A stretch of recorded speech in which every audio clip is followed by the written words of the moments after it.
IPL এর ইতিহাসে এমন 5 জন বোলার আছেন যাদের ক্যারিয়ার স্রেফ একটা ওভারের ধাক্কায় শেষ হয়ে গিয়েছে। ওই অভিশপ্ত ওভারটার পর তারা আইপিএল থেকে একেবারে গায়েব হয়ে যান। কোন কোন সেই প্লেয়ার চলো দেখে নি। 1 নম্বর হচ্ছে করিম জান্নাত। আইপিএল 2025-এর মেগা নিলামে গুজরাট টাইটান্স আফগানিস্তানের অলরাউন্ডার করিম জান্নাতকে তার বেস্ট প্রাইস 75 লক্ষ টাকায় কিনেছিল। এরপর রাজস্থান রয়্যালসের বিরুদ্ধে ম্যাচে করিমের আইপিএল অভিষেক হয়। ম্যাচে প্রথমে ব্যাট করে গুজরাট টাইটান্স রাজস্থানের সামনে 210 রানের বিশাল টার্গেট রাখে। তবে এই ইনিংসে করিমের ব্যাটিং করার সুযোগ আসে। এরপর রাজস্থান রয়্যালস যখন রান তাড়া করতে নামে তখন ক্রিজে ফুল ফর্মে ব্যাটিং করছিলেন মাত্র 14 বছরের বৈভব সূর্যবংশী। বৈভবের এই বিধ্বংসী ব্যাটিং এ কোনো জবাব ফিল্ডে না থাকা ক্যাপ্টেন রশিদ খানের কাছে ছিল না। ইনিংসে 10 নম্বর ওভারে রশিদ খান বল তুলে দেন করিম জান্নাতের হাতে। আর আইপিএল এ করিমের এই প্রথম ওভারটাই তার জীবনের সবচেয়ে বড় দুঃস্বপ্ন হয়ে দাঁড়ায়। বৈভব সূর্যবংশী ওই ওভারে করিমকে পিটিয়ে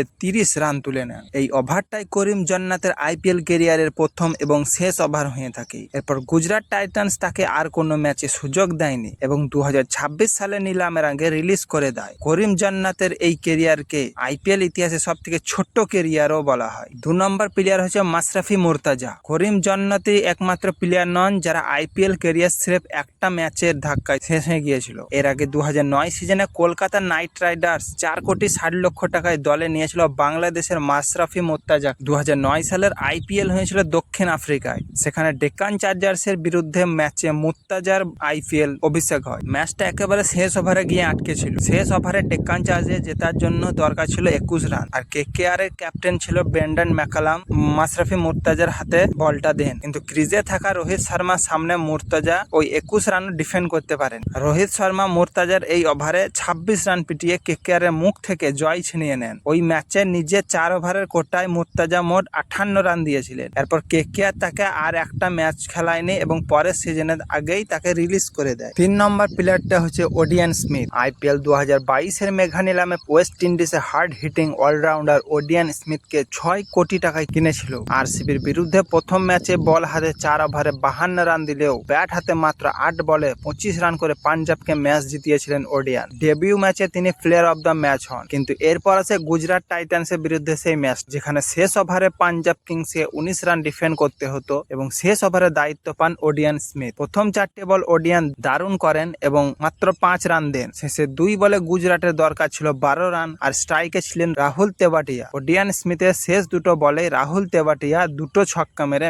ম্যাচটা পাঞ্জাবের হাত থেকে ছিনিয়ে নেন। এই ওভারের পর ওডিয়ানের আত্মবিশ্বাস পুরোপুরি ভেঙে যায়। এরপর পাঞ্জাব কিংস তাকে আর মাত্র 3টি ম্যাচ খেলায় এবং 2023-এর নিলামের আগে রিলিজ করে দেয়। 2023-এর নিলামে গুজরাট টাইটান্স তাকে কিনলেও সেই সিজন একটা ম্যাচও খেলার সুযোগ তিনি পাননি। এরপর ওডিয়ান স্মিথকে আইপিএল এ আর দেখাই যায়। 4 নম্বর প্লেয়ার হচ্ছে সিভিল কৌশিক। আইপিএল 2016 নিলামে মাত্র 10 লক্ষ টাকার বেস্ট প্রাইসে গুজরাট লায়ন দলে নিয়েছিল মিস্ট্রি স্পিনার সিভিল কৌশিককে। সিভিলের বোলিং অ্যাকশন ছিল অত্যন্ত অদ্ভুত। ব্যাটসম্যানদের পক্ষে বেশ কঠিন হচ্ছিল। নিজের দ্বিতীয় ম্যাচেই পাঞ্জাবের বিরুদ্ধে মাত্র 20 রান দিয়ে 3 উইকেট নেন সিভিল। এর পরের 3টি ম্যাচেও তিনি বেশ কিপ্টে বোলিং করেছিলেন। কিন্তু এরপর আসে গুজরাট লায়ন্স আর আরসিবি সেই ঐতিহাসিক ম্যাচ যেখানে বিরাট কোহলি আর এবি ডিভিলিয়ার আইপিএল এর ইতিহাসে সবচেয়ে বড় রানের পার্টনারশিপ গড়েছিলেন। এই ম্যাচে সিভিল কৌশিকের 1 ওভারে বিরাট কোহলি একাই 30 রান মারেন, যার মধ্যে ছিল 4টি ছক্কা আর 1টি 4। মোট 3 ওভারে কৌশিক 50 রান খরচ করে ফেলেন এবং তার আত্মবিশ্বাস তলানিতে ঠেকে। যদিও পরের ম্যাচে সানরাইজার হায়দ্রাবাদের বিরুদ্ধে 2 উইকেট নিয়ে তিনি